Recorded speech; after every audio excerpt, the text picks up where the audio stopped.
Well, I'm Juanita Johnson, and hi everybody.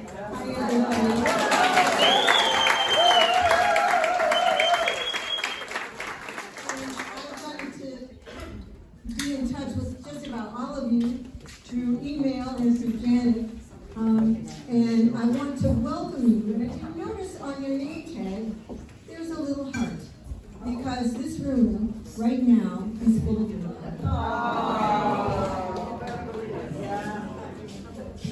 So anyway, I have been with World Dance since 2010, and I'm so very happy to welcome each and every one of you. Did you ever imagine we'd be at a party that's a farewell party for Janet? At our beginnings, and all that's brought us to this moment. Taking time to look at the past, the present, and the beautiful future. It's been almost 14 years since Janet founded World Dance for Humanity in 2010, first imagining it while on runs in her neighborhood, and ultimately weaving together her knowledge, experience, and love of dance, music, culture, and service. Yay!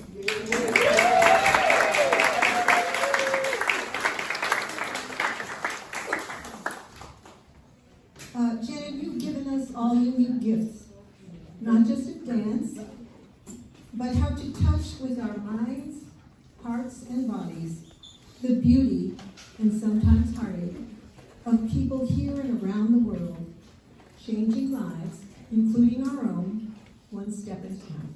Yeah!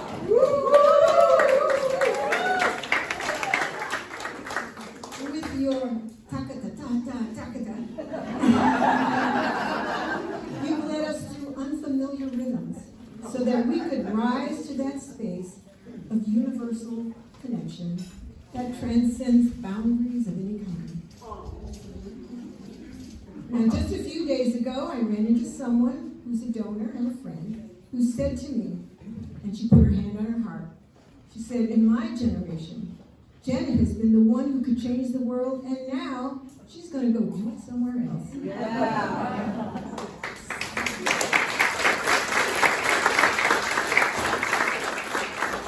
So we are happy to be here to honor you and to thank you and wish you well on this new life you will create for yourself and for so many others.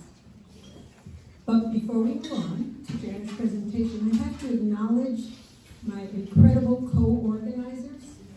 There are 9 of them, including Genevieve, who is not here. She's getting ready to get ready. So would you please stand up right now? All of my co-organizers, don't wait around, because I need you.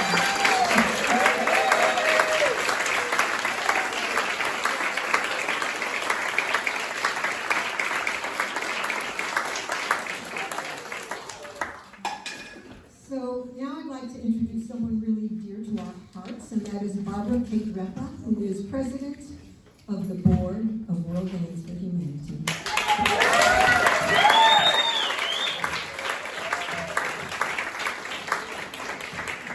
Hello, welcome again.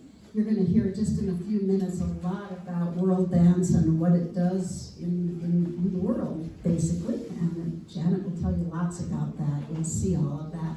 But I wanted to spend just a couple minutes first talking about what it feels like to be in the inside and out in World Dance. And looking around the room, I see a lot of you know what that feels like.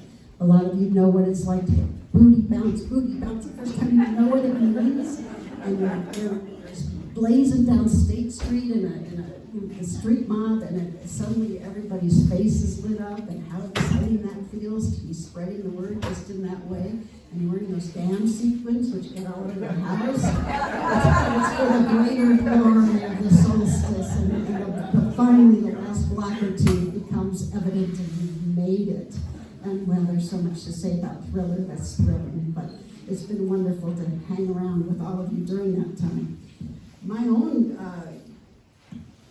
history with with World Dance. Just started 4 short years ago. I moved here I was a refugee from San Francisco. And I didn't know a single soul in all of Santa Barbara. The only thing I knew how to do was to sit at Joe's Cafe and watch the people walk by. And that was a wonderful thing to do for a while. But then at some point it started to become kind of sad. I was looking around saying, oh, they have friends, and they have friends, and I don't have any friends.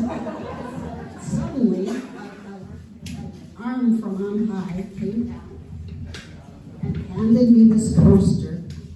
It was Kathy McGee, a longtime world dancer. She wrote, it's the original coaster, and she wrote on it that World Dance for Humanity. I think you'll like this group.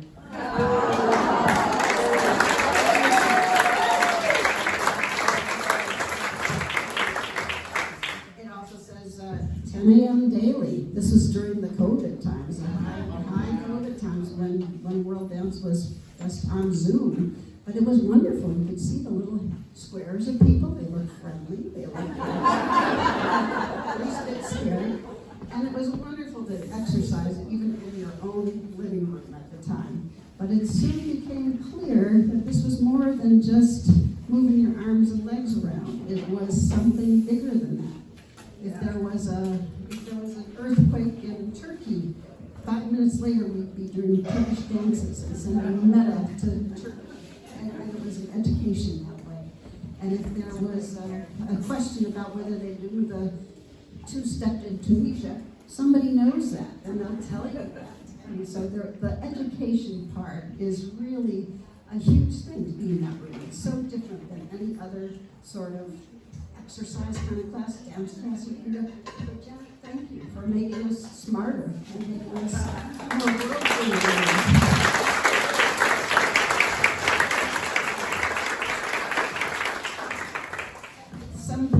We were able to get together again, and that was another huge gift from World Dance, that we came into these rooms and classes and parks and lakefront, ocean fronts, and there were all of these people of like minds who are interested and interesting, and it really, my husband calls it helps, but I call it,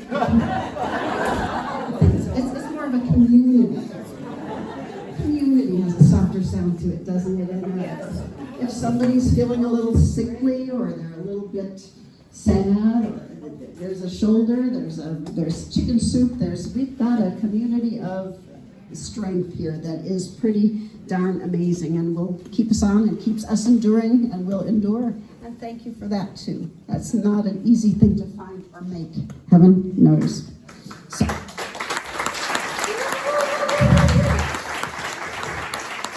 before I sit down and shut up there, I just want to say I also got a little look at the inside out by being president, as Juanita said, for the last couple years. And it's really quite fantastic to see the machine behind all the other things that we do here, all the other things that World Dance does. It's so well run. There are so many committed and dear people who are keeping their nose to the grindstone.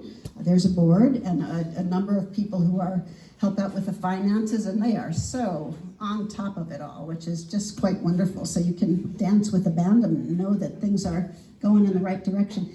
May I importune the board people and the passport people? Passport. Yes, passport people, as I say. See, she's still bossing me around.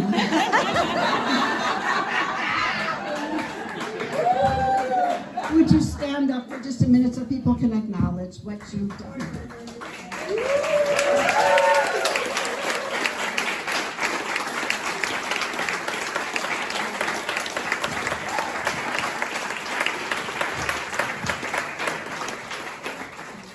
And speaking of the board, we would like to give you a little token of our appreciation. This is a 90-minute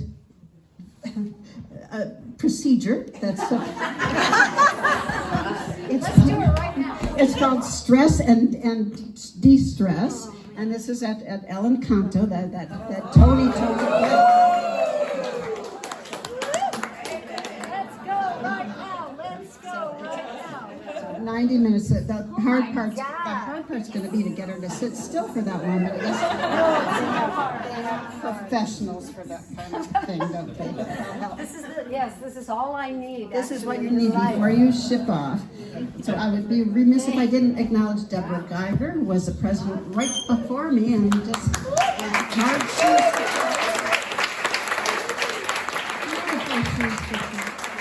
left it with a sense of humor and aplomb and, well, classiness that I never was quite able to achieve. And first and most, Peter Haslund was the very first president. And she did a superb job, and has she ever done not a superb job?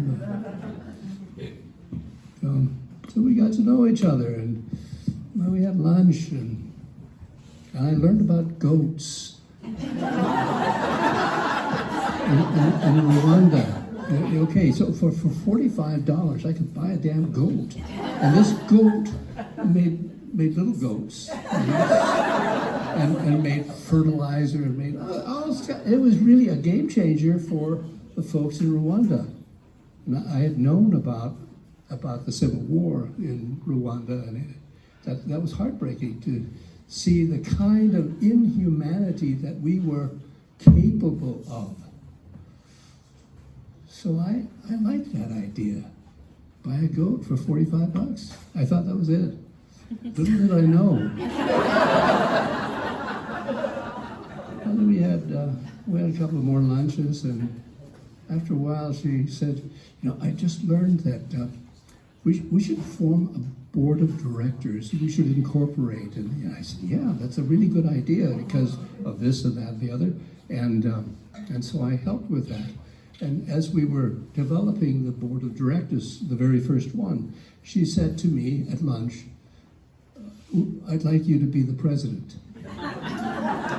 And I said categorically, no, look, I have so much to do. I'm full-time, I've got a whole list of things that are reasons, really good ones, that stipulate why I shouldn't do this.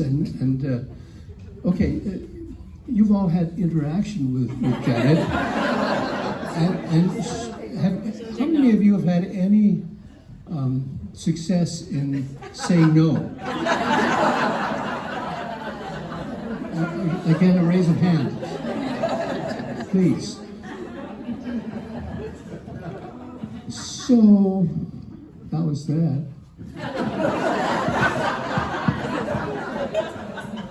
I became the president. I tried everything. I even said, look, I don't even know how to dance. I thought surely that would be the disqualifier. Hi, do you know Janet? Oh, good. I'm still okay with that. So then we began in earnest, figuring out how we were going to interact with our colleagues on the other side of the planet. In Rwanda, it was Justin, who turned out to be simply magnificent as a human being and as a colleague and somebody who would make things work, and as an advisor about how to do stuff in a foreign country without looking like an ugly American, which we have the capacity to do. But we avoided that to, I think, a very large extent because we listened very carefully. One of the fundamental rules that we developed at that time is let's wait until they tell us what they need and what they want from us. And so it is their development, their idea. And we began to make a difference. Yeah, we sold a lot of goats. But then came the really exciting part for me. We began to focus on education. There were kids in Rwanda who stood about zero chance of getting into college, or even less chance of finishing high school, that sort of thing. And we were able to buy school uniforms, school books. We made it possible. I now have 4 graduates. And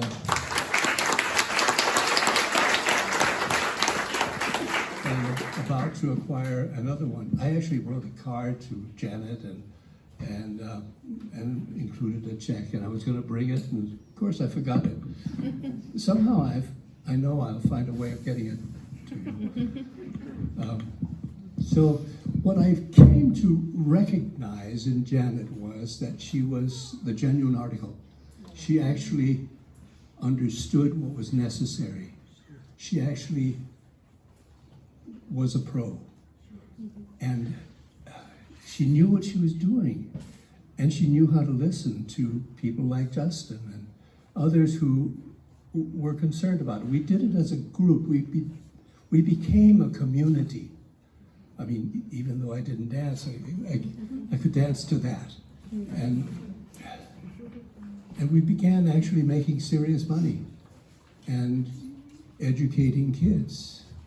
And so it became a real source of joy for me. What I want to convey is that as you find yourself with capacity to give in comparison to the people in Rwanda who are not as well situated financially, you know, you have to come away from that experience feeling privileged that you were able to make that kind of difference. And all of us, I think, here have done that, and we are grateful. I am grateful to Janet for having provided the opportunity for me to make a personal difference in the lives of so many people in Rwanda. As soon as we got going in Rwanda, suddenly we needed to go into Ukraine, and we needed to go elsewhere. I mean, when she talks about world dance, she's really not talking about Santa Barbara dance. And when somebody said earlier, well, you know, she's the one that makes a difference, and now she's going away. No, she's not. It's the same world. No matter where she is, she's going to be doing this stuff. And there's just no doubt about it. So it is my honor, truly my honor, to introduce you, Janet Reinig.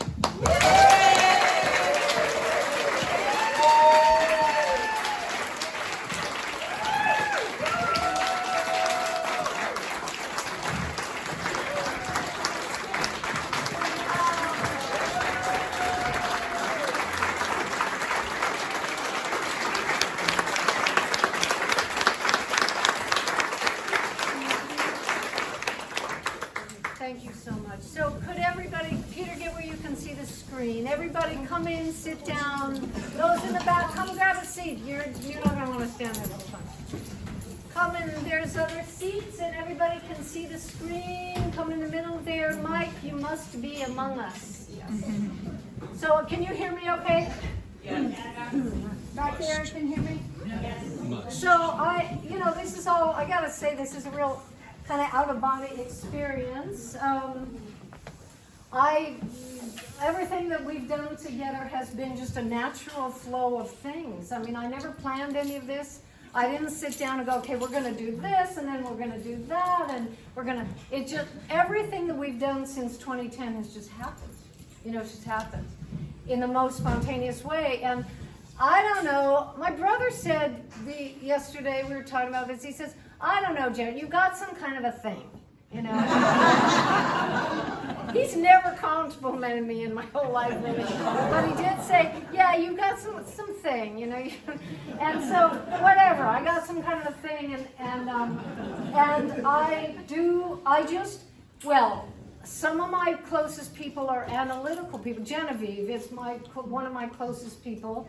And she's highly analytical, like some of you in here. She thinks about things before she does them, and which is great to have people like that around because they will check. Peter's that way too. I mean, Peter actually thinks through things, and he'll say, "Now wait a minute." But I really don't have that capacity at all, and I'm not a Reinig in that way. All of my siblings are.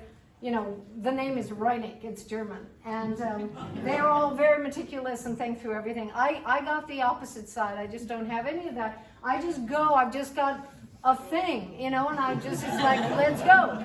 So that's how this whole thing has happened. And now this, you know, people have been saying, you're going to Kosovo.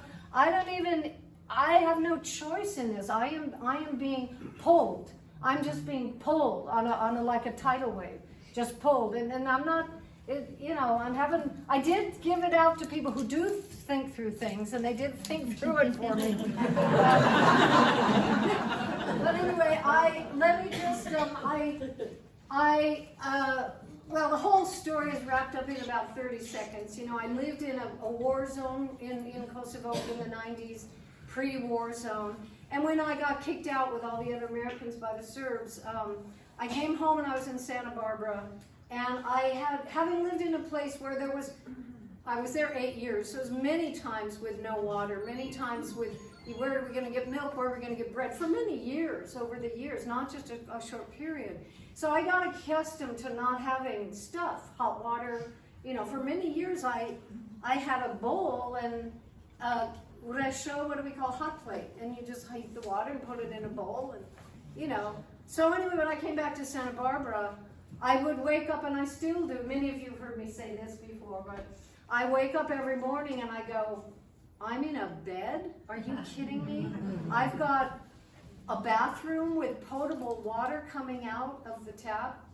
Like, okay, what can I get done today? Because 80% of the people in the world don't have that. So what can I do? And the other part of me is simply, I feel, because of what we've done together in Rwanda and Ukraine, and World Dance, and the lives we have all changed together, I always say to my kids, you know, I could go, if I croak tomorrow, I'll just hop like a bunny rabbit into my grave.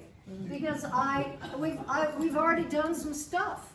And I'm not holding on to anything at all, nothing, not even Jeremy. I mean, I'm not holding on to anything, which gives me the freedom to just move and groove and say, and that's why and some of you are annoyed because I go as fast as I can, and some of you have to deal with that. But I don't go with the, you know, today's the first day of the rest of your life. My thing is, today could be the last. What can I get done? What can I get done? So every day I'm up at 5, 7 days a week, and I see what I can get done. And that's all there is to it. So I just want to, I'm not sure how this goes. How do I go forward? I don't know. Which one? That one, the one that goes forward. Okay, so anyway, just overview. There are some new, how many are kind of newish to World Dance within the last year? Yeah, there's some newish people. So kind of a review. We started that way. I had been taking salsa and samba and African dance, and then I said, wait a minute, I should just be teaching dance. I taught dance ever since I was a kid. I mean, I danced from when I was 3. Then I taught a lot when I was a teenager and stuff. And so teaching was like, yeah, well, let's get it together, but we're not going to make money off it. I was working my ass off at the time for Direct Relief International, and with a kid, single mom, kid, full-time.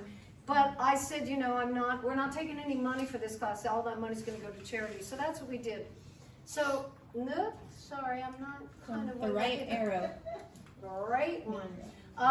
So we immediately started. So how many people were with us from the beginning or near the beginning? Jennifer, Becky, yeah, Joan was there, Arlene was there, Monica, a lot of you from the beginning, and Joe. So you remember these projects. So we would dance for about 3 months to have classes, and that would all go to some project. You see this? One of our first things was building an exam room in Nepal in a remote clinic. So we did all those projects.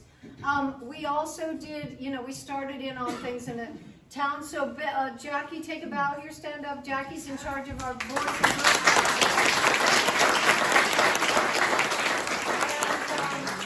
And so we always have things going on in the community. And many of you, you've all been at these events before, and so every time we can get out in the community and do something, we do it. We just go where we can be. We've had some fabulous adventures together, Bali and Costa Rica. Where's Julie? Thank you, Costa Rica.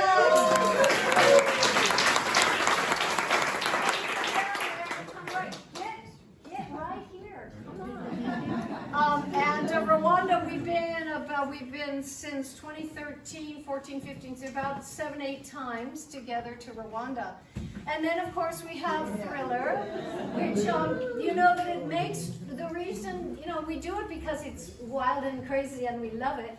And we do it for 2 weeks. I think we're the only ones in the world who do that. But we make $25,000 a year, give or take. And that, actually, I wish we had raised 50 this year because we're going to need more. But it's amazing. It is going to continue with me or not with me. Heather and Liz can pull the whole thing off. They can run the whole thing. We just did Solstice, which was fabulous. And yeah, you guys, everybody raise your hand if you were in Solstice. Yeah. And again, it's just our chance to let go, and people who have never danced before, who would never in their wildest dreams dance in public, they can get out and just express what it means to be alive. That's all there is to it. To me, life is too short for shy. I really believe that deeply, that if you want to be like, well, I don't really do that, or I'm shy to do that, bullshit. Yeah. To me, that's just kind of, I mean, life is so short, life is about this long. It can be this long, but it might be this long, and you just got to do it. You just got to do it. Going like, well, I'm too shy for that is like, are you kidding me? It just drives me mad. But anyway, so this was this year, and thank you, Alessandro, who is right there.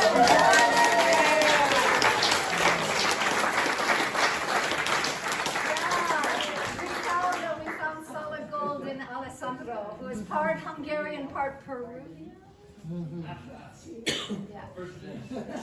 And did a fabulous job. So, you know, we got, so the ages were 22 to 88. And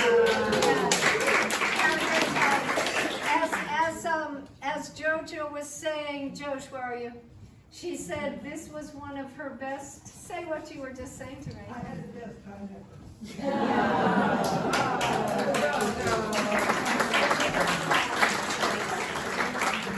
So then Rwanda, 2013, many of you know Betsy Kane. She was a real dynamo, and she had started this group in Rwanda, had been working there from about 2007, and but she was getting old, and well, her husband had a stroke, and those of you, thank you to the SummerCon people for joining us today. Yeah.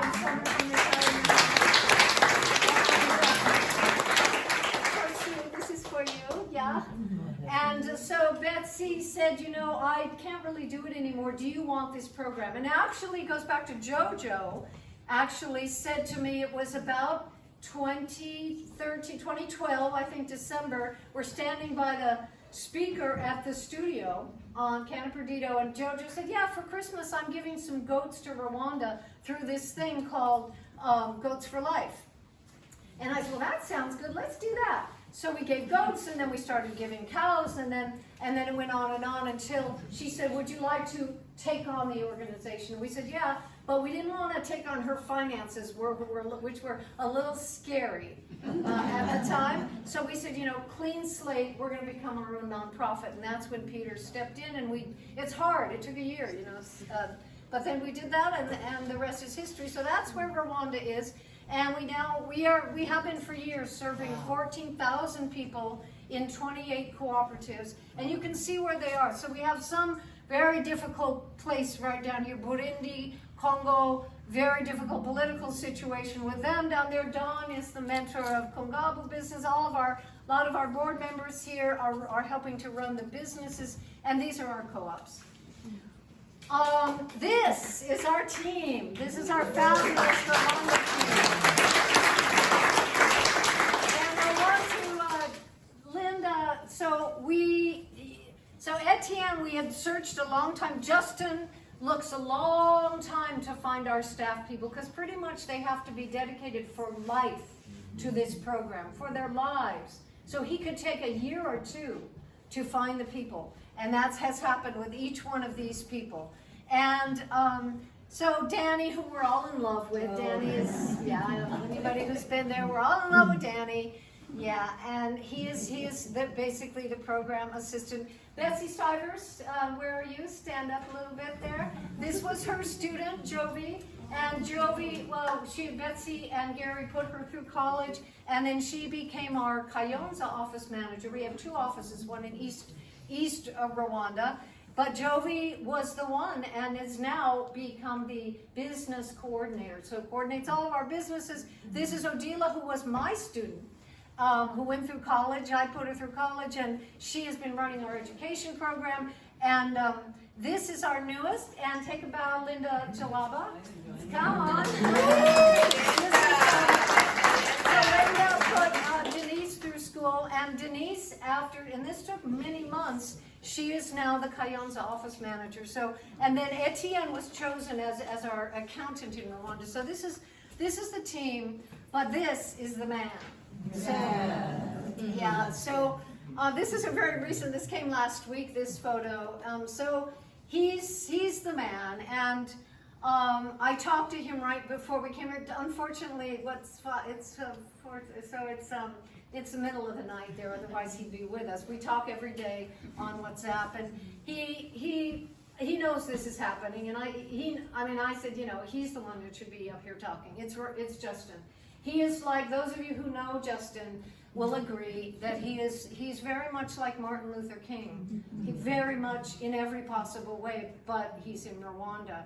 And he was able to bring people together Tutsis and Hutus, the warring tribes who were massacring each other in their civil war. And he's been able to bring them together to people who were killing each other's families in the genocide, had actually killed part of, so I am in a co-op, and you're in a co-op, and I killed part of your family. You are now working together and running a co-op together. That's what he was able to achieve. And it's all ongoing. I mean, that's what we really do, is bringing people together. And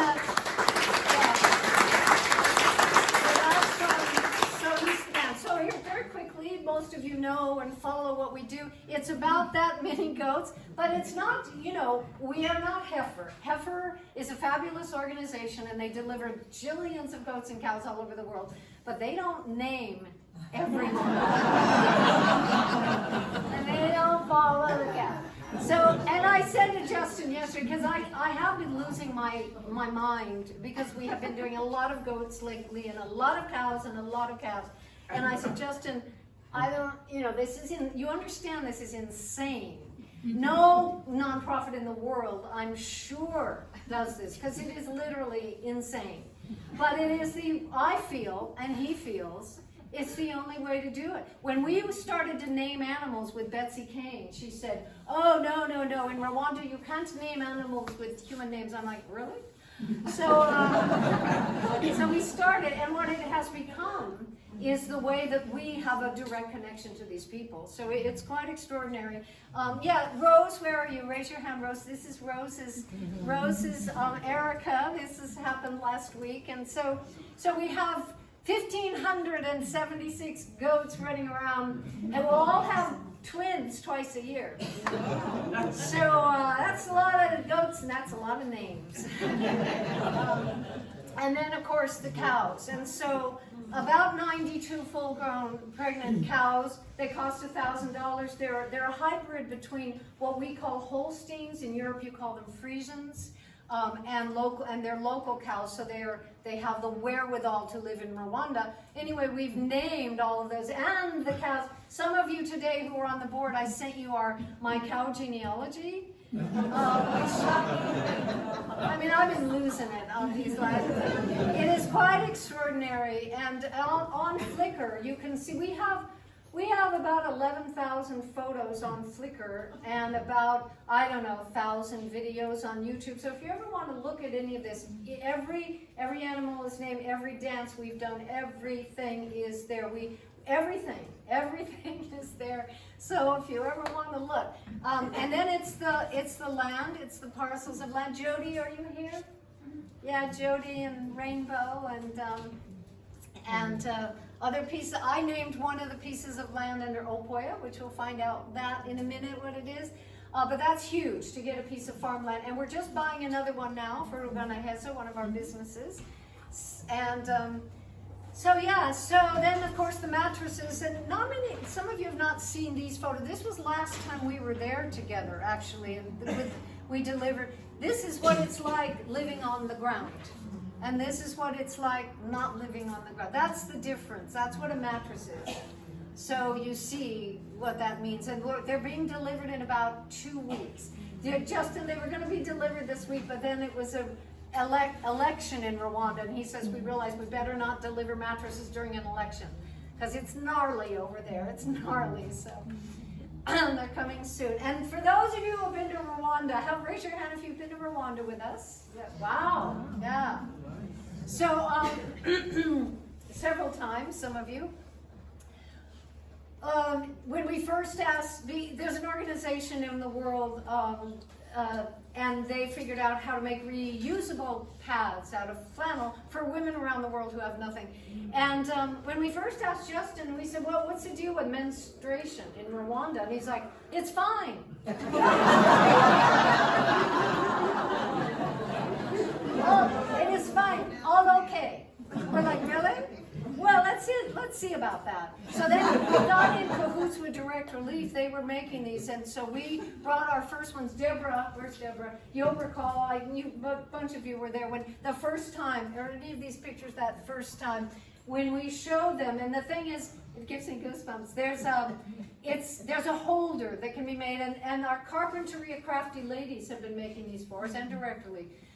And you snap it up, you put it under the underwear, and you snap it. And every time we demonstrated it among women like this, and we would do like this and snap it, they would scream. And everywhere we went, they screamed. Because they had never had any, they used leaves and rags. You know, some of our mothers said being on the rag, you know. Well, but if you can't hold it in place, you can't go to school, you can't work you can't do anything. So it's huge. And so Justin got hip to the jelly stick on that one. And so then we tried them out. We tried different kinds of pads on his wife, who was giant. Anyway, she figured out which were and these turned out to be the best things. So it's quite extraordinary. So now they make them themselves. So we bring over flannel. They can't get, it's the equator. It's hot. So there's not a lot of flannel. So we bring flannel so this is our orphanage. They make them. So several of our co-ops make them now. This is a big deal. And health insurance. Annetta and Jojo, please stand. Annetta, where are you? Annetta there. And Jojo.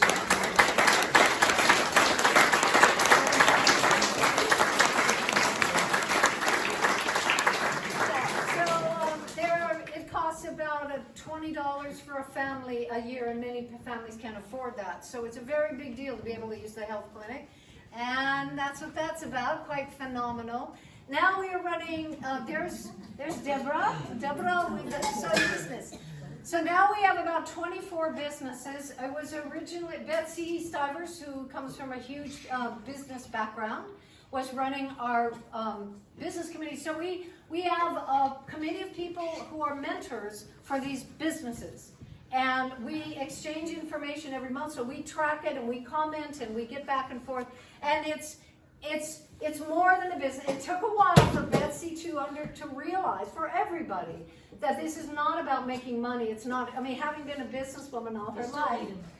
It's awesome to make money. Yeah, but there's a thing, it's not a lot of money they make a year, but it is something for everyone. It's distributed to the whole co-op. But the thing is really, it's belief in the future for every community. So say there's 200, 300, 400 people in this co-op, and now they have a business, and they are the ones with the bakery, the only ones in their region. And they have the bakery, and they know they are going to survive. They're going to live. When we met them, these people didn't think they were going to necessarily survive, and that's why they weren't even sending their kids to grammar school, because there was no point. Well, now, when you're running a business, it's a whole different mentality. Anyway, it's been fantastic. And let me go back, because Janie, where did I go the wrong way here? Janie, where are you? Janie, take a bow. Sit up.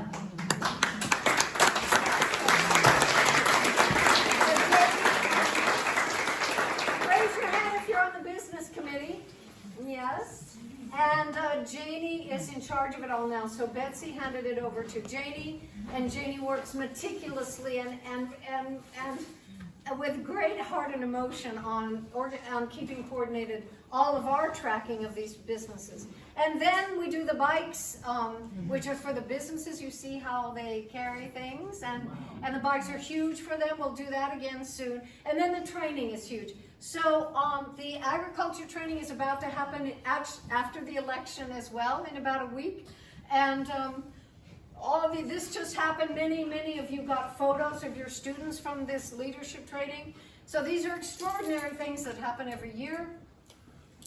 Faye, so you all know Faye, so raise your hand from SummerCon. So Sue is right here. Raise your hand, Sue, yes.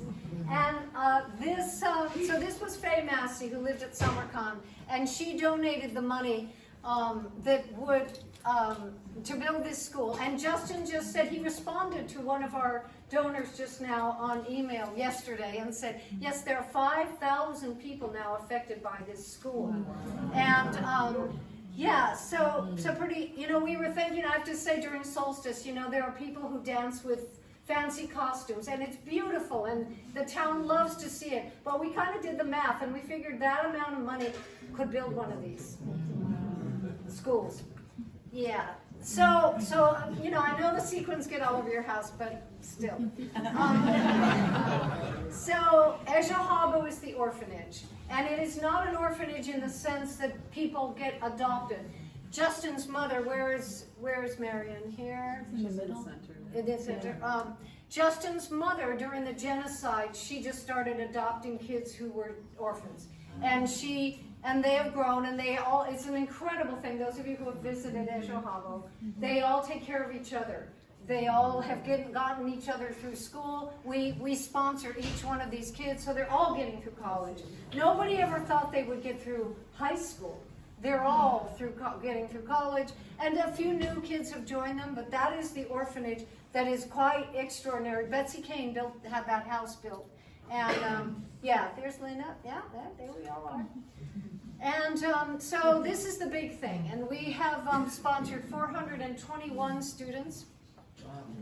And so here, just to show you the numbers, which you don't often see. So these are our active students right now. So it used to be all primary school.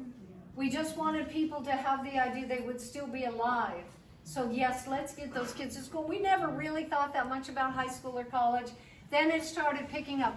Just a month ago, we found out that 65 of our kids had gotten into college. So right now, we never expected to have but a few kids in college. We have 152 kids we're supporting in college.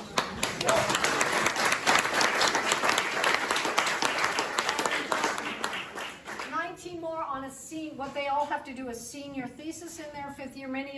Most of you are student sponsors, and you know what that means.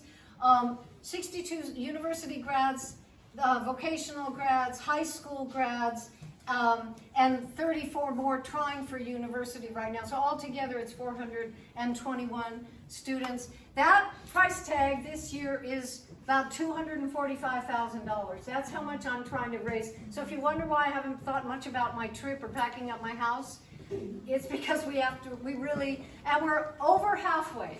We found out this morning, we are just over halfway to this number. So they will do, many of you, I must say, I am flabbergasted. Many of you are new sponsors, but your students are in college now, which is $1,200 a year, tuition, room, and board. Many of you now have students in college. You didn't expect that. You signed up for primary school, yeah, and you didn't expect high school, which is $480 a year. You really didn't expect to send a kid to college, but you wouldn't believe how many people here who just are normal folks without much extra money have come through for the whole college tuition. And that is my biggest thing today, thanking everybody who came up with the whole college tuition for their student. Thank you very much. And big thank you.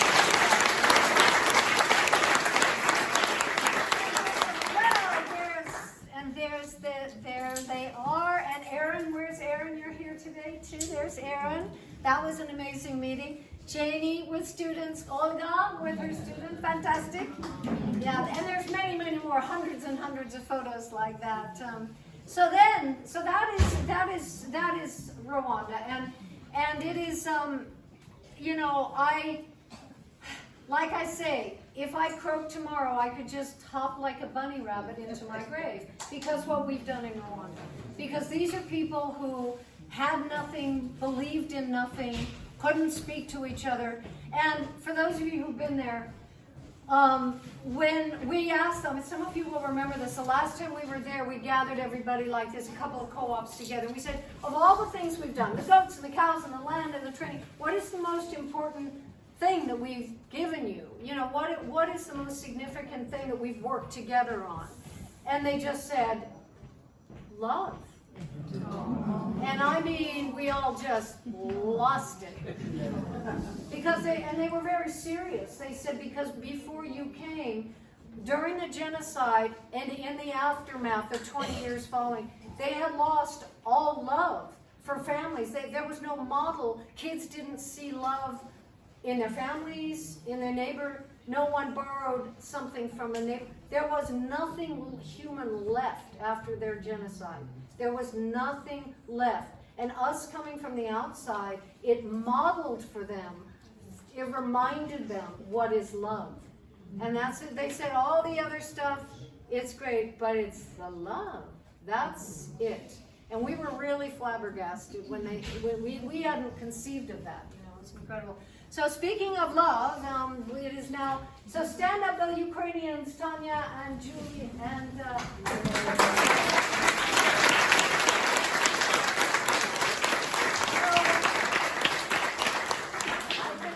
other Tatiana has to go, I think, but these are the three women with the other Tatiana who have been who made it possible, just like Justin in Rwanda has made it possible for me in my life. I mean, I had a kid and he grew up and he's fine, and that's great. But, I mean, I don't mean to belittle that, but he lives in New York, and I had to really let go of that kid. And the thought of having I had to let it all go, and I did let it go. And I just talked to him today. I love him more than anything in the world, but I can't have my life be about him, because he needs to have his own life. And it was hard. It's hard when you got all your eggs in one basket. It's a little tricky. But anyway, most of you know the story. My son became addicted to heroin, and then was at Recovery Ranch for 2 years, which turned him around, turned his life around. And he's now graduating in August 1st with his master's in therapy and counseling.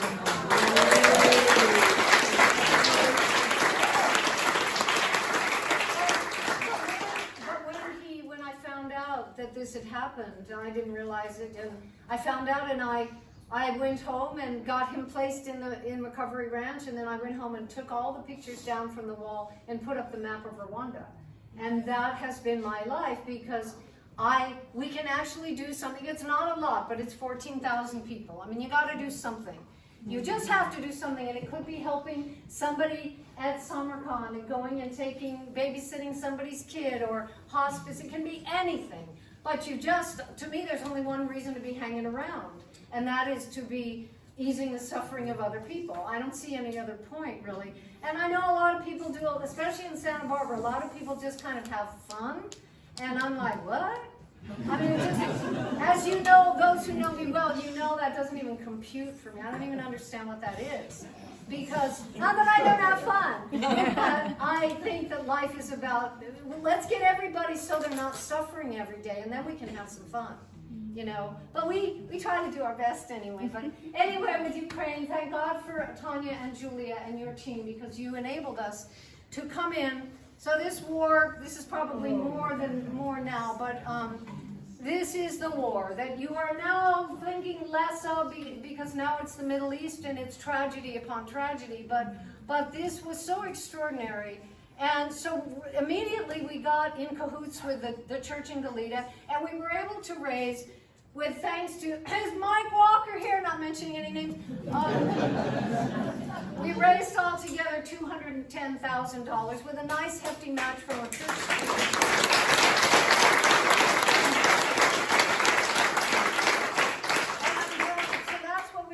with the church in Rivne and Lviv, which are in the west of Ukraine, where all the refugees were going. In the church, it happens that in Galita, a lot of these church people are from Lviv and Rivne, where all the refugees were. So that's what we were doing in the beginning. But then we met these gals, and there they are, right here. And so what we're doing, we try to raise $5,000 a month, and we've been doing that for about a year and a half.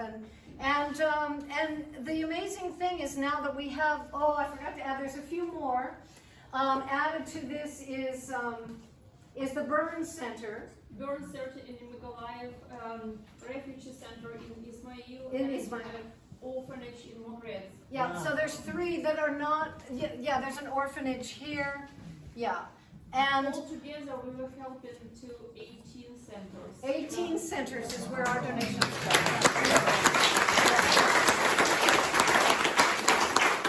This guy looks so much like Robert De Niro every time I see him.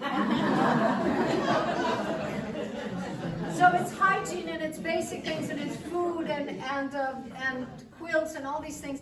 The kids were always helping, and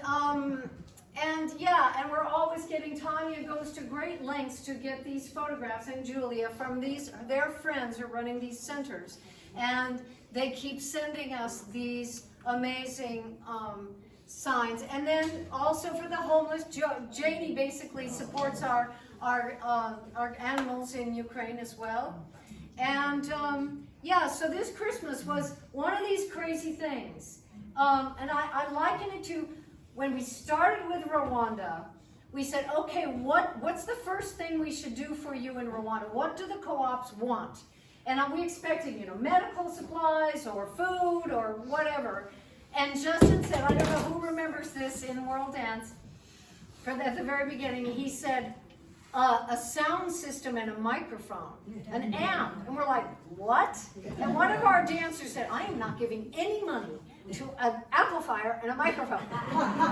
And so we're like, okay, whatever. When we went there the first year, we realized that was exactly what they needed, because they have 1,000 people gathered together. And for them to have a microphone, they can be heard, and also they can play music like in the West. And we love to hear them play their traditional drums, but man, they want a keyboard, So who are we to say no? You need to play your traditional drums that are all broken. So anyway, but it reminded me of that, Tanya, when you guys said, okay, so this Christmas we're going to do Christmas presents and Christmas trees, and we're like, what? But they had not. They had skipped a Christmas. They did not have Christmas the last year. They just didn't have it. So these gals wanted these young kids to know what Christmas was. And so also thought that it might be the last Christmas in their life. yeah, and this is a bomb shelter decorated. So what happened there was and it was all you guys, many of you donated, and it was an incredible thing. How many Christmas trees in the end? 18. 18 Christmas trees that went to shelters and hospital wards. And so can we play we didn't. Do you want to? Do you have time to? No, not really. All right, we'll go back if we can. We'll go back. But I want to, this is really important, because I want you to know that every dollar that we raise, we know exactly. Tanya and Julia, we work on this. This is a hard thing to do because there are many requests. There's much need, but they work hard to spread it equally. So this is 1 month. 1 month figuring out exactly, and there's the 10,000. That was for a 2-month run. And so we know exactly where every dollar, and as you all know, when you give to World Dance, whether it's Rwanda or Ukraine, if it's designated to that thing, Rwanda or Ukraine, every dollar, we don't take 1 penny away, because I don't take a salary, because I'm crazy, and we don't have any salaried staff, and that's why we can do that. And I drive a 2020 Honda that is, everybody has said, get rid of it, it barely goes, but it's my 2002? symbol to myself. 2000 Honda.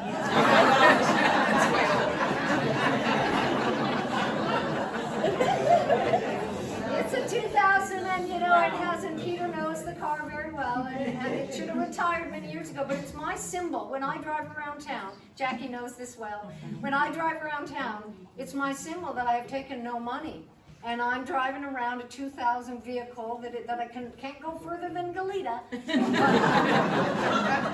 I'm very happy. I love that car, and I'm not getting rid of it because if I have to come back from Kosovo, I'm going to have that car here. It's parked in and parked in. So anyway, and then we have been able to. So what is one of the most remarkable things in my lifetime is the Sunday Zooms with Ukraine.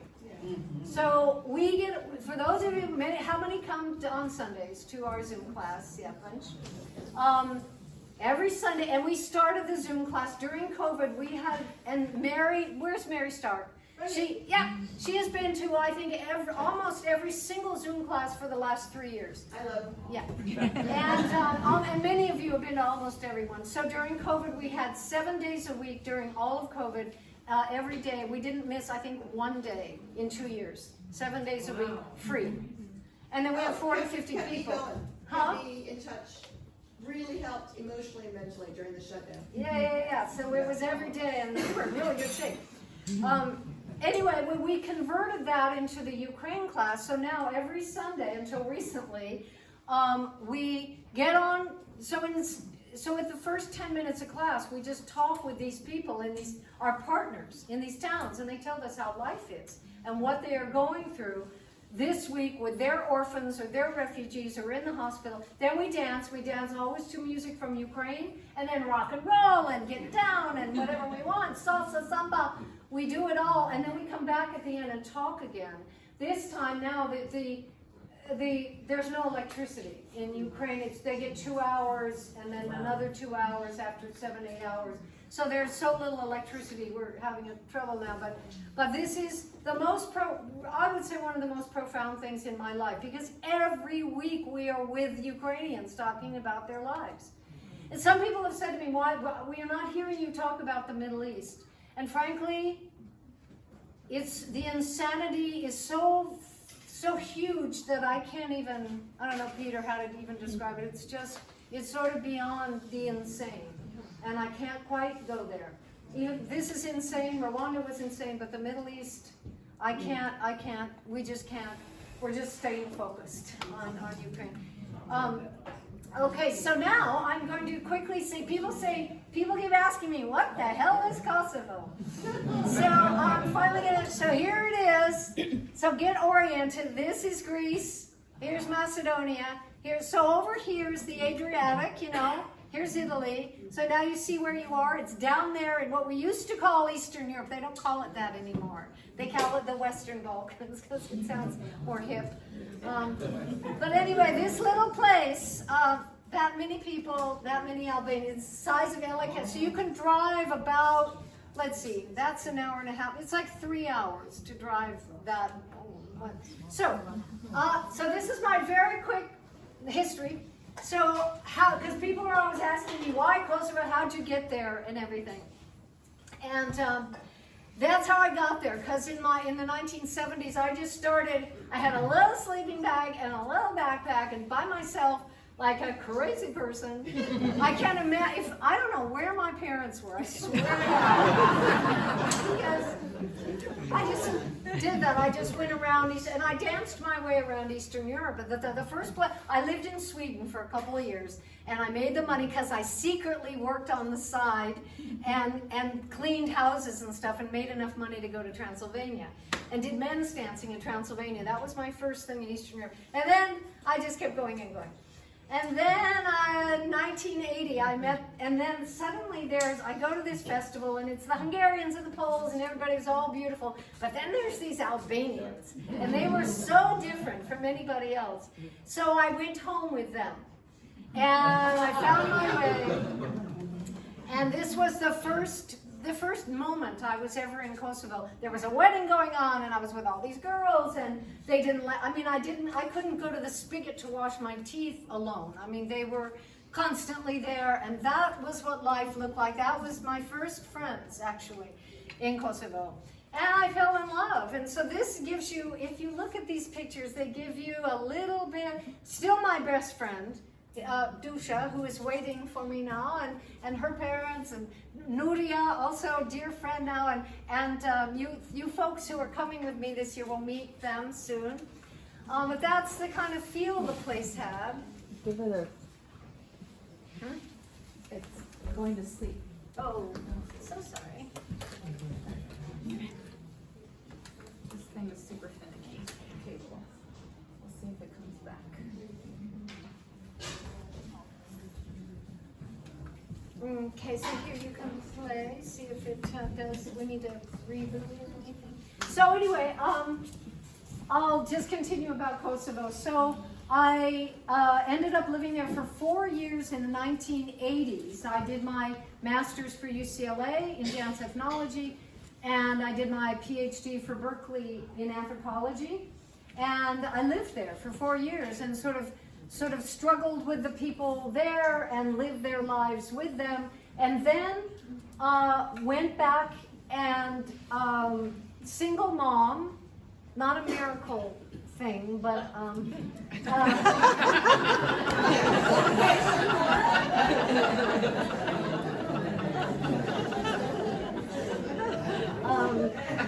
my son's father's Albanian, and we were together 11 years. And then, so I went home, and we decided to have a child, and I did.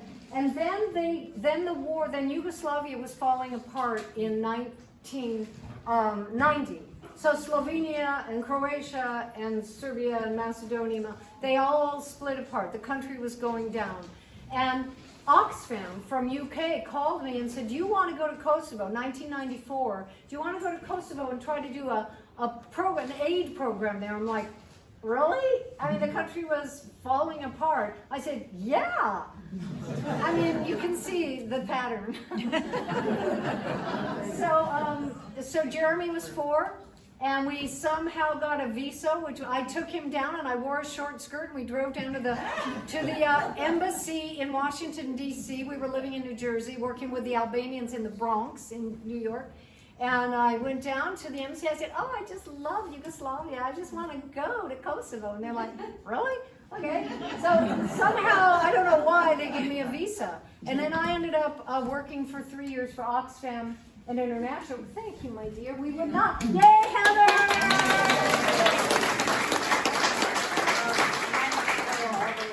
You could do that one. Yes. So I somehow got a visa, and I somehow got there. But what the Serbs were in charge. So now this is the 1990s. Yugoslavia has fallen apart. There's an apartheid situation in Kosovo. The Serbians are 5% of the population, and they're running Kosovo. The rest of the people are all Albanian, but the Serbians are running it. Martial law, in control, and so it was very difficult to work, but the Serbian health ministry allowed me to be there if I worked in Albanian-Serbian mixed communities.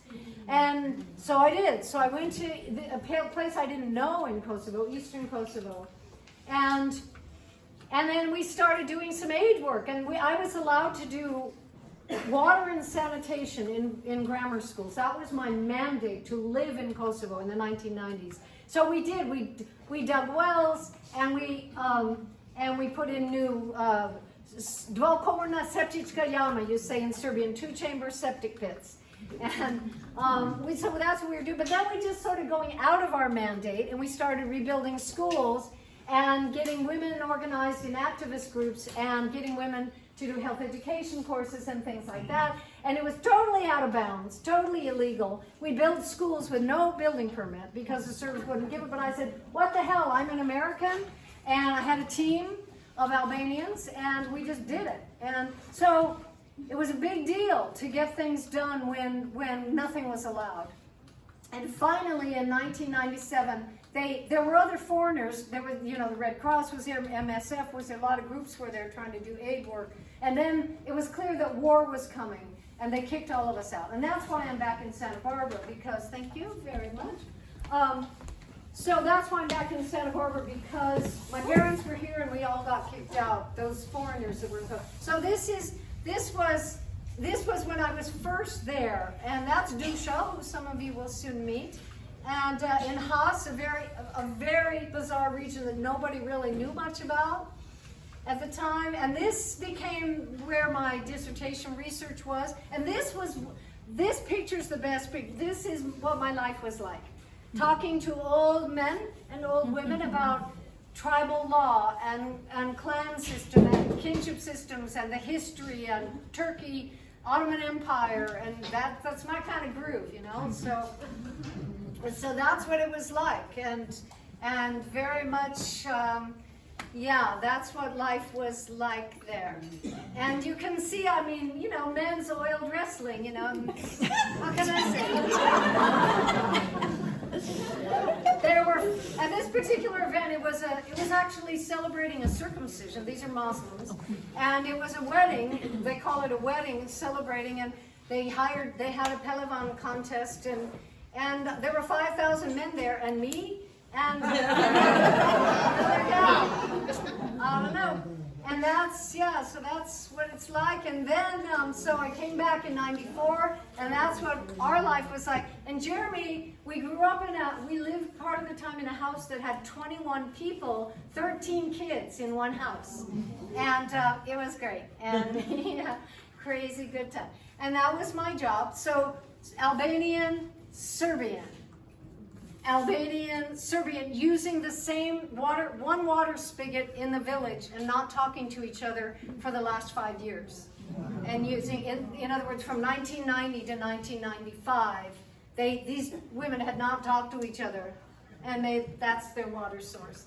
So that was my job. I mean, that's what I did, and it was crazy because I was talking people into, let's build a dvokomorna septička jama, 2-chamber septic pit, but who's going to build it? It's one school. It's for a school. But the Serbians are there in the morning. The Albanians are there in the afternoon. Never talking. Two school directors never talking.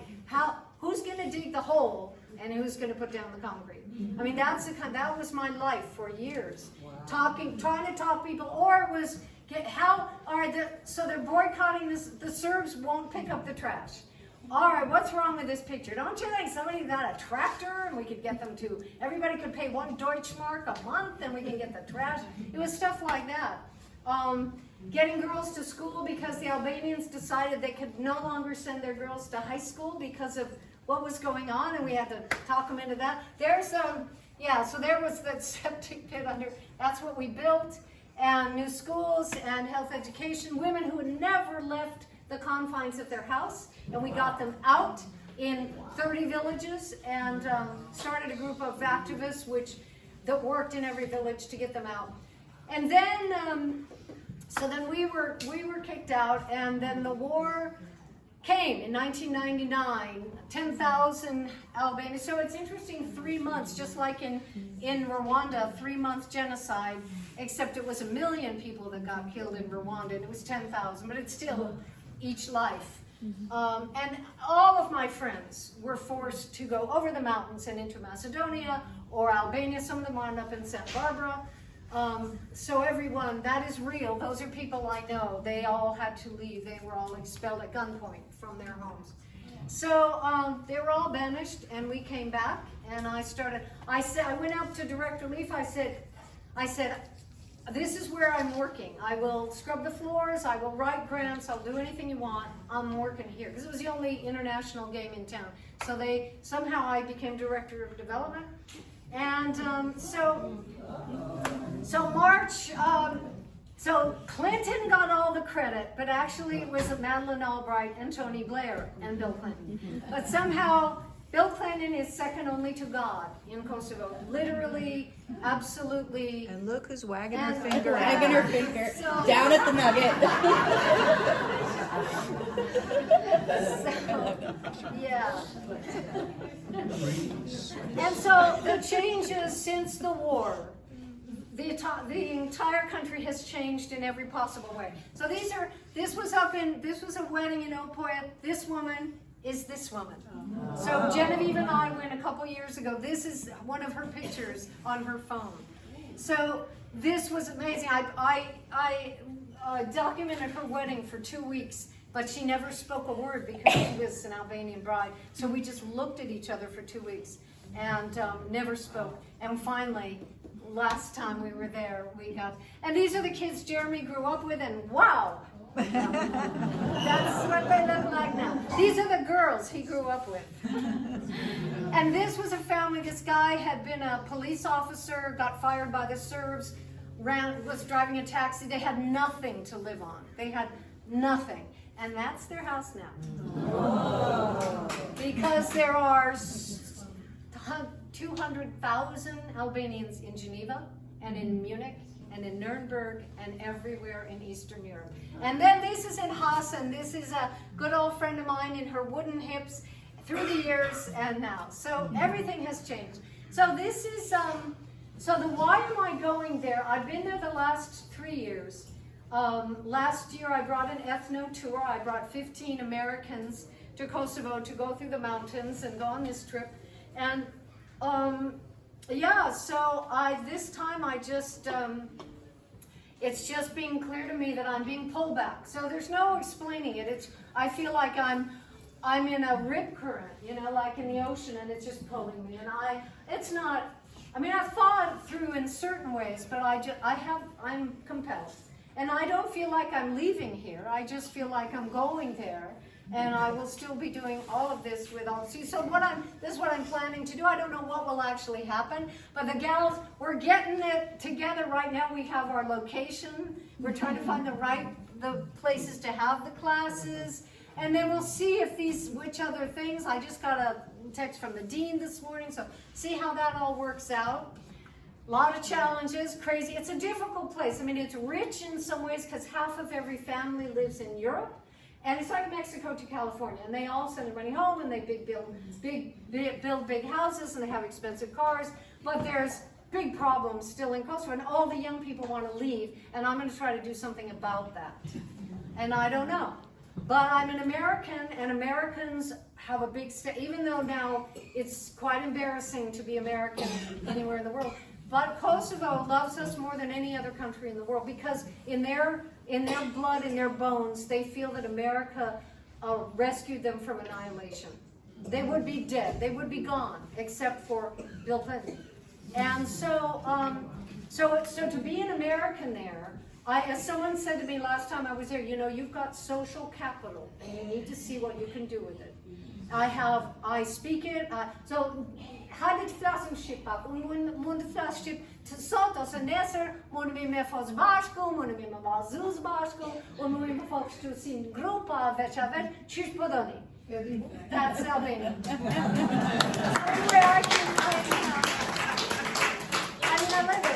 I can hustle, I can talk people into stuff, you know. And so this is it. Here's Donna and Lucy. We're here today. Were with me last year there, and I'm taking another group so we're leaving. And who is here today? Sharon is here. I don't think Joey is here today, but Sharon, raise your hand. Sharon is going with me. We're leaving June 21st, and Joey and Tondi, and 20 people this year. They're from Canada, Australia, Turkey, Croatia, and all over America are coming with me. So meanwhile, I've been organizing this trip for 2 weeks over there, and then they'll go home and I'll stay. And that's what. So this is my social capital. So this is Vjosa. She has a law degree from America, and so she's very hip, and everybody loves her. This is the president. And this was my old friend, Ibrahim, who died, and everyone loves him. He got them through the war and into independence. So those are my peeps. But this guy now, the prime minister, when I was there in March, last day I was there, ran into a girl, and it turned out she had been in grammar school with Jeremy. And she works for the prime minister. She said, you know, you've got to meet him. And I was leaving in 2 days, and she said, come on, it's a Sunday. So we spent 2 hours together. And I really, you know, we really got it going on with the prime minister. He knows where I'm coming from and what I can do, what I don't want to do. I don't want to work with minorities. I don't want to work with Serbs and Roma. It's not been there, done that. But he knows what I can do. And so he wrote me a letter, this is a week or two ago, and just said, okay, you're coming, and we want you to be doing this stuff. So that was sort of like, okay, let's do this. And I have a memoir about all this, and this is not my academic stuff. It's not as juicy as the original version. But Barbara Kate, our board, she edited the whole thing, and others have looked at it. And it's a book it's published in Albanian and English, but the copies all ran out. So it's online, and people read it that way. Who's read it here? And some of you, yeah. Yeah, it's a good, easy read. It's just life, you know. So that's it. And as far as the future, Heather and Liz, stand up.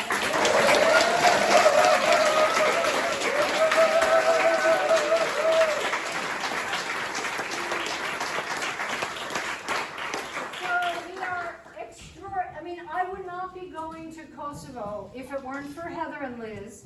And more to the point, I would not be going to Kosovo if it weren't for Liz's husband, Jan, who said, take it over.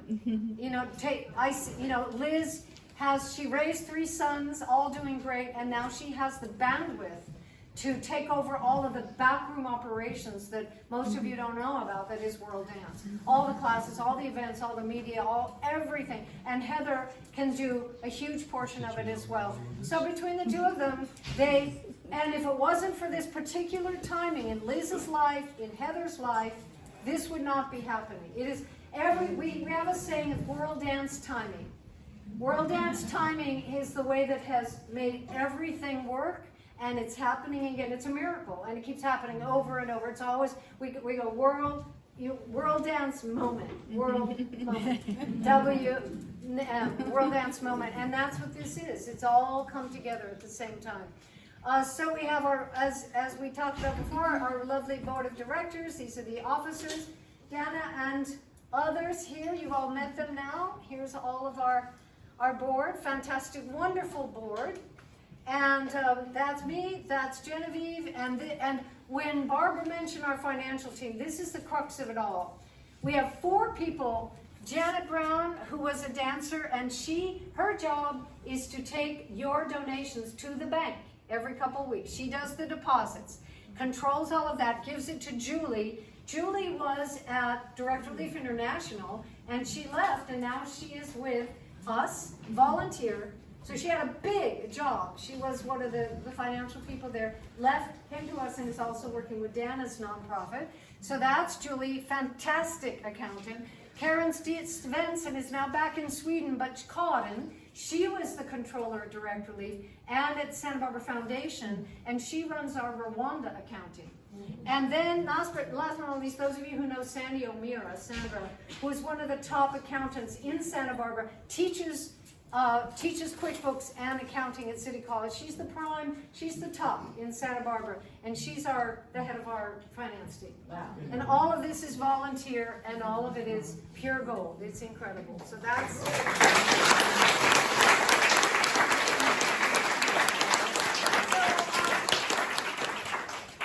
So this is what it's all about, is you. And what you can do, people, often say, well, I don't raise money. I don't talk to people about money. And I'm so sick of hearing that. Because, the thing is, everybody in their lives, they want love, they want family, they want purpose. I mean, you gotta have purpose in order to be happy for most people, for me.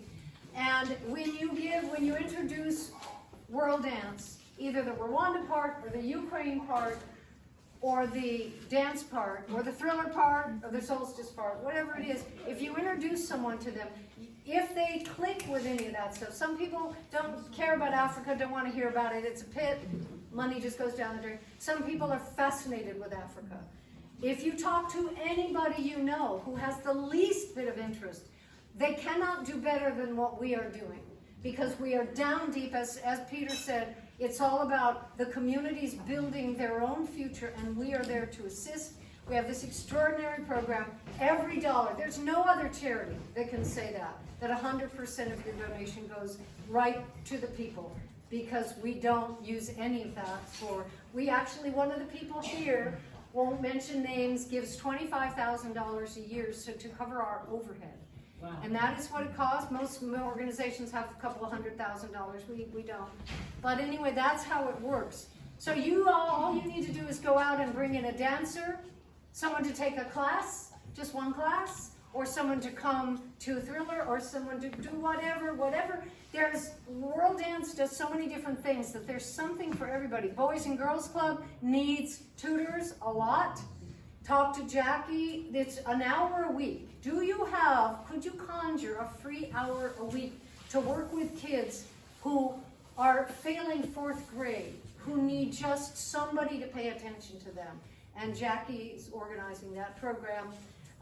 So it could be anything, but we just invite people, especially if they're new to town or newly divorced or newly whatever, they will find an embracing community. When I was dancing in Santa Barbara, when I first got here, I don't know if Star is here, but I was doing, samba classes, and everybody was so serious. Nobody was smiling. And I was like, we're just dancing, for God's sake. I mean, what's the deal, And I said, and I only made really one friend, and I'm not like a shy person, And,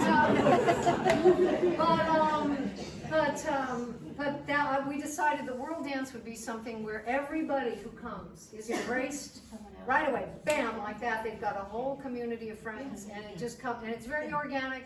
And now we don't need to remind people to do that; it just happens. So that's what we want, and that's my motto, and that's all there is.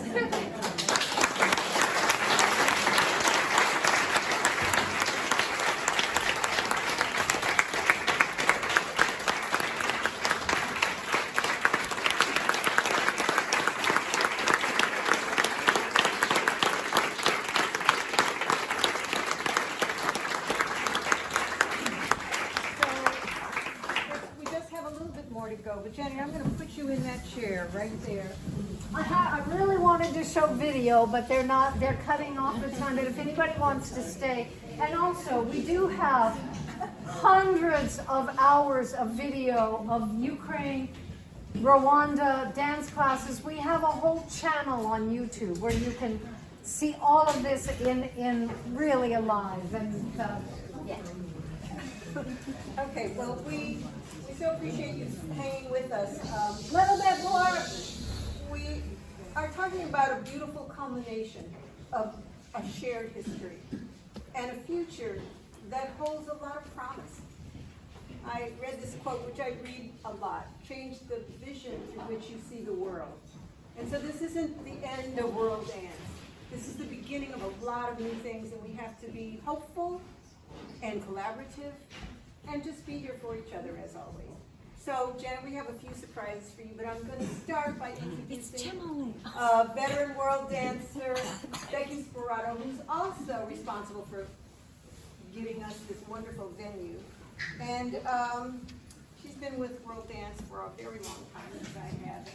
And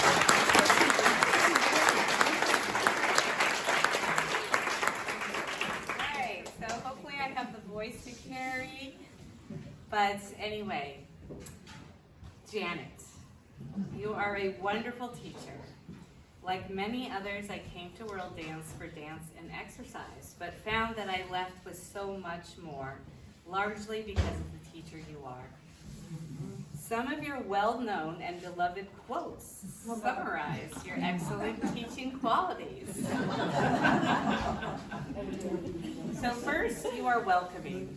After finding out a new dancer's name, you will encourage them to just let the music flow through you and enjoy, because no one cares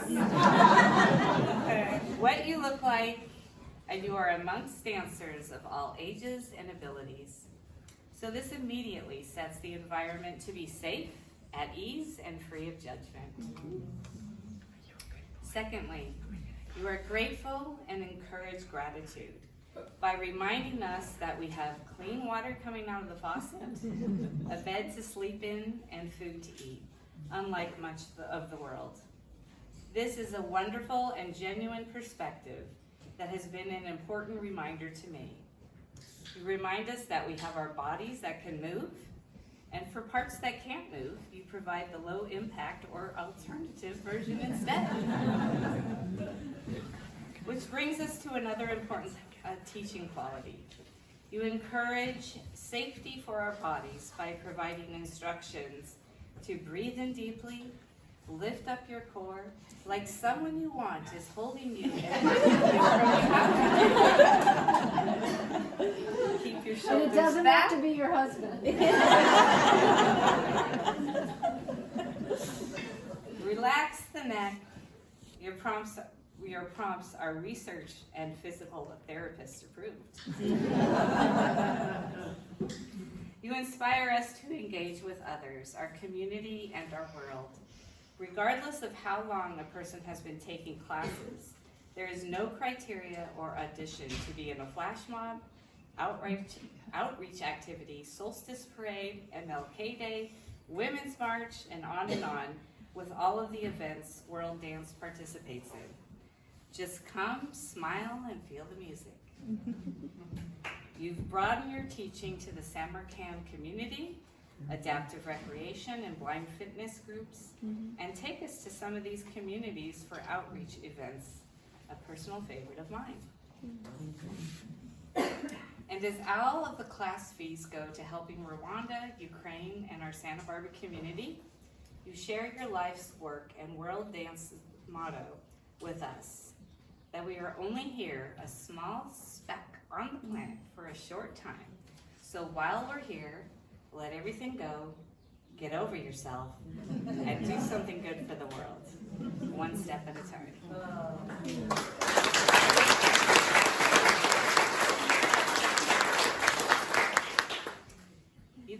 You continue to do this tirelessly day by day. So thank you, Janet, for inspiring us, spurring us on out of our comfort zones, contributing to our well-being with the power of dance and movement, and building community. We wish you well as you bring World Dance to Kosovo. You will be sorely missed, as there is no one quite like you. But when you do come back someday, just know that we will always leave the door open.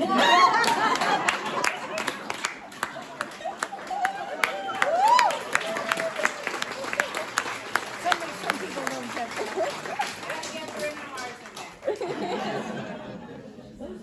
So much love and appreciation to you, Janet.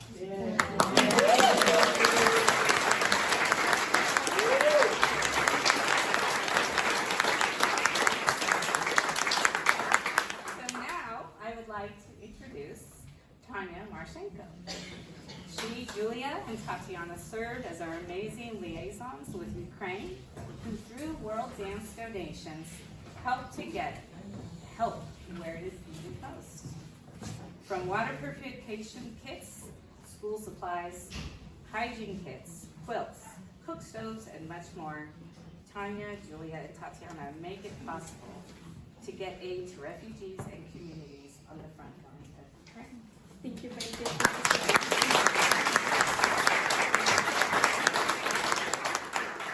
hello, dear friends.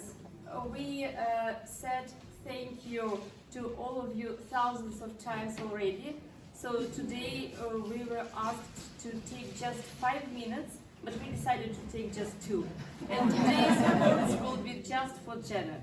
So Janet, you are amazing, brave, wonderful person, a beautiful woman who created a wonderful society, who are our biggest support in Santa Barbara in America. Thank you so much. I'm sure that when you will move to Kosovo, all your dreams will come true, and you will do everything you want. But if something goes wrong, like a war or something else, you know that thousands of loving hearts are waiting for you here, and we love you, we admire you, and we're grateful for you. So I brought a special present for you from Ukraine. And this is a letter of gratitude from the main volunteer organization of Ukraine. It's called International Association of Volunteers, Immigrants, or Refugees of Ukraine. Yeah, so people from Kiev sent me this letter. one for you and one for World Dance for Humanity. So, gratitude to Janet Rainer for the active position, charitable activities, patriotism, and significant personal contribution to the development of the volunteer movement of Ukraine and all over the world, in particular during in protection of the population of Ukraine and the interest of the state because of military aggression of the Russian Federation against Ukraine, and overcoming the consequences of this aggression. Ukraine is a country of volunteers. Head of Board of the Directors, Public Association, International Association of Volunteers, Immigrants and Refugees of Ukraine, Vladimir Pisotsky.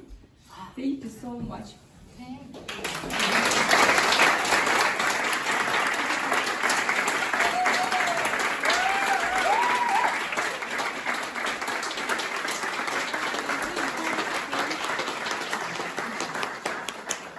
This goes to Liz, Heather, and Juanita, I think.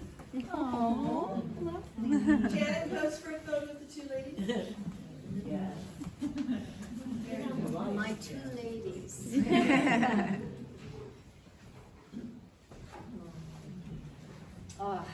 So the problem, Love you, thank you so this much. is incredible. And this wonderful flowers.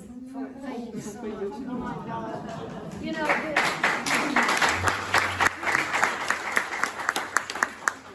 thank you. The problem is going to be that Kosovo is really close to Ukraine, and I'm going to want to go. And I said that on Zoom a few weeks ago, and I'm like, no, you can't go while the war is going, but it is going to be very tempting to go to Ukraine while I'm there. So, and I also want to say, in response to, if you need to come back, I may need to come back. So let's not be like, okay, this is the last thing, because I don't know if it's going to work. There could be things unforeseen.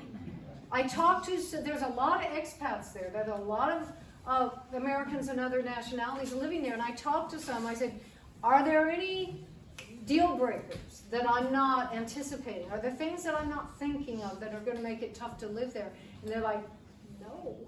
Like, it's fantastic. It's an incredibly energetic. At nighttime, the walking street in Pristina is thousands of people. It's lively, it's vibrating, it's like this. But there could be something happens, or something happens to me. Knock on wood, so far so good. And the medical care is not great. I may have to come back. So if I come back, I'll be staying with one of you because I rented out my house. Luca, raise your hand. So Luca's in my house now.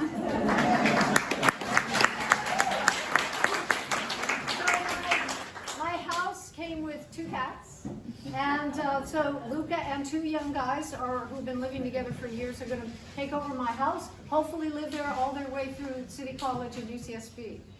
So we'll see how that works out, but they've already become part of the family. Luca's already living with me now, knows the cats, they know him, and but I have to say that Does he love cats? Yes. Okay. Yeah. So, it will be under control. Yeah. That's how they got the house. They came the next day with a bag full of toys for my cat.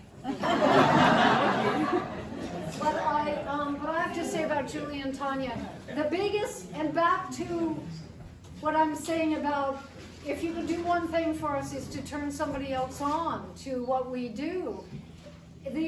These people have given me the greatest gift, which is the ability to help people in Ukraine. This was a gift they gave to me, to us. They made this possible. Justin made it possible.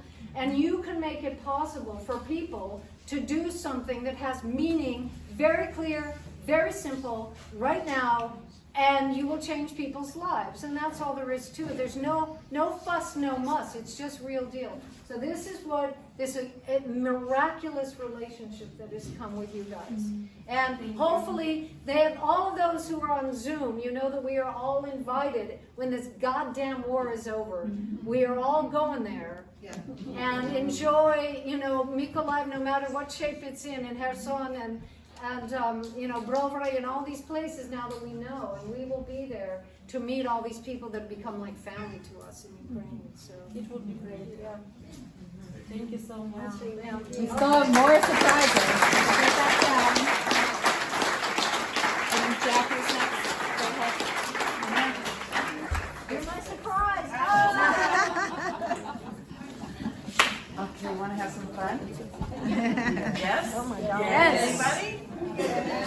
have a big, big surprise for Janet. It's Gemily. No, not that big. So we want to get started right away. Please don't leave. This is really, really good. Oh my God. Oh, why is it small? Hi, Janet. Hi, Janet. Are you kidding me? Hi, Janet. We wish you great travels. Oh my God. And a great time in Kosovo. Look forward to seeing you one day. Yes, come here Come and soon. visit or give us a call. You notice everything in the house is perfect? Bye. Bye. Oh my God. Hey, Janet. Hi, Oh my God. This is Adam Romy. Julian is running around. We can't find him. We don't want to find him. We want to wish you the best in your adventures ahead. We're so inspired by your energy and your spontaneity, and everything you've accomplished, building communities everywhere you go. So we're looking forward to seeing all your adventures. This is the guy who came up with the name World Dance for Humanity. What you're about to do and what you're gonna do, and you want to be a part of it, of your journey. Love you very much. Bye. Janet, that Oh, old house no. on Tiger Tail Road and its spirits send you their love, as they always have, supportive of your energetic and Oh productive my life, God. and always with the greatest interest in your adventures.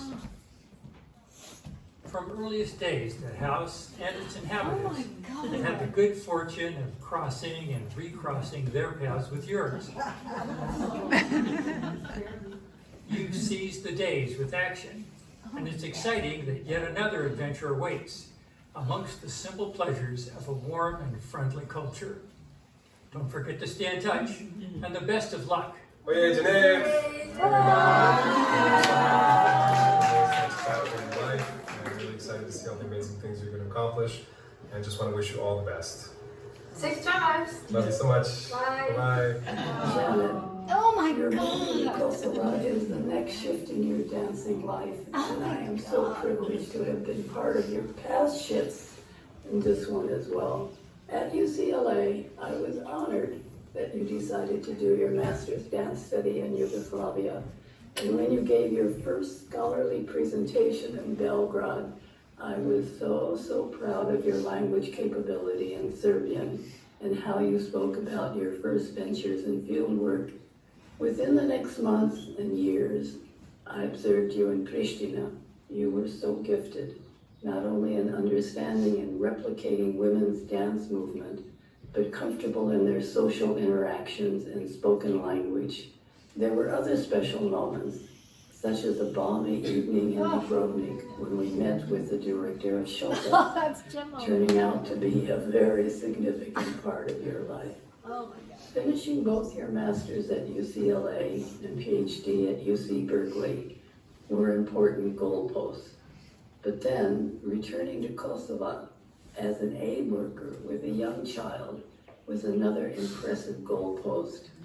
But then, you were unexpectedly expelled, another shift back to California. Later, you reached out to Allegra and to me to discuss your next life's dance project, World Dance for Humanity. As you decided to assist in Rwanda, I was honestly concerned. The Stanley had just spent 2 years serving in the Peace Corps in the neighboring country, Burundi, with similar problems and dysfunctional aid projects.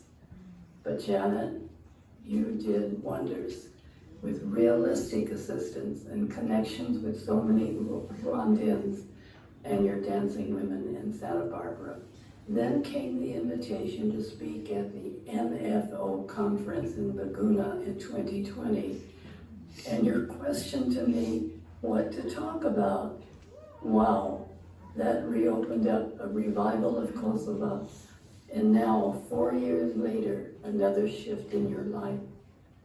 Santa Barbara will be missing your dancing presence and projects, but you are returning to a changed Kosova with experiences and knowledge that go way beyond your 1980s years.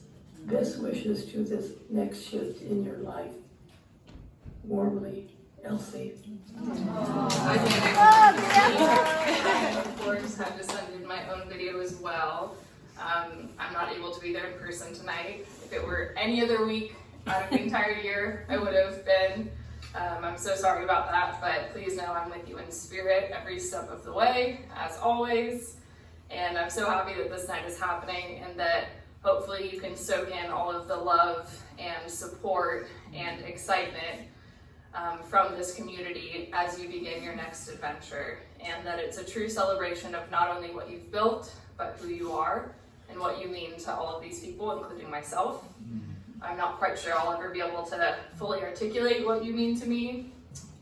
You are such a presence and force in my life. You've given me so much direction and purpose and have really helped me hone in on what it means to live a meaningful life and be of service. And you've also shown me the world, and I'll never be able to repay you for any of that.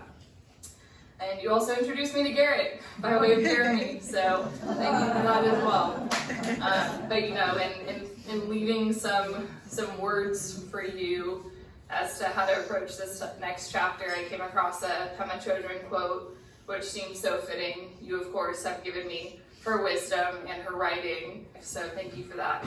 But this seemed to be pretty perfect, so I'm gonna leave it to her to sum it up. And she says, "To be fully alive, fully human, and completely awake is to be continually thrown out of the nest.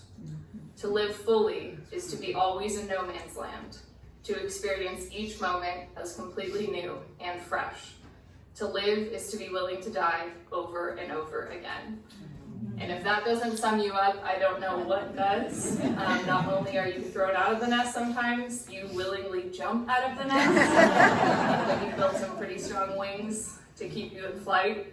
And I think I can speak for all of us when we say, we just cannot wait to see what you do next. I love you so much. I'm so proud of you. I'm so grateful for you. And I'm truly so excited for you. You're doing the thing that so many people dream of, but are never able to actually do. So bravo, and Girachaza, onward.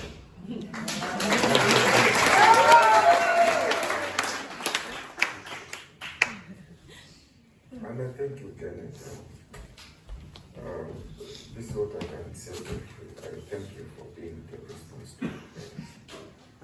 I've been praying to have a person like you for so many years. A person with principles, a person with dreams and directions to change people's lives. And this is why they call you a tough person. I wish I was that tough. I wish I was as tough as you. I wish I was even more tough than you. Because you being tough is very positive, and this is what we really need in this tough work, and this demanding, extremely demanding work we are doing together. And this is why we've been able to change lives of more than 18,000 people across this nation of Rwanda. And we are always grateful for that. You've made us leaders. I personally, I can testify that my personal capacities have tremendously expanded by your leadership, by you spreading your leadership roles across us. And you have been able to turn ordinary people into leaders because of that. And that's what we are celebrating. We are not just here, but there are people around us who are there, and who are actually proving, who are actually using your leadership fruits to change people's lives. You're moving to Kosovo, and there's not of any surprise for me. Doesn't surprise me because I know you know Kosovo. You have a great experience. You know people, you know their culture, you know their language. You've been there before. So the way I see it is that you are changing geographical dwelling. You're moving to Kosovo, that is a geographical location, a new geographical location you're taking, but we are very happy and very grateful, very thankful, because your heart will never change. Your heart is always the same, and that is a prayer. It's our prayer. And my other prayer is that the people of Kosovo will respond with change, as people of Rwanda are responding with change, with transformation. Lives have been transformed so exponentially, and we thank you for that. So we are together. You are in Kosovo, being USA, Rwanda. I mean, we are together because it doesn't matter your geographical location. What matters most is the dimension of your serving heart. It is your capacity to serve. It's your willingness and your generosity, your kindness. This is what matters most. So we thank you and all the best. We are together. Janet, Tetwa, Shume. Thank you.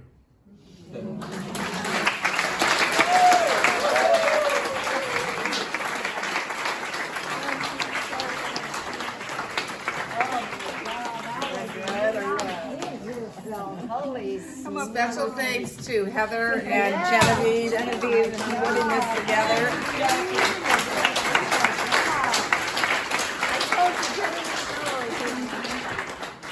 Just come up here. I'm only going to say one more thing. I can talk as much as you can. But don't forget the little heart on your name tag. It's a room full of love. And we give it to you. Thank you, everybody.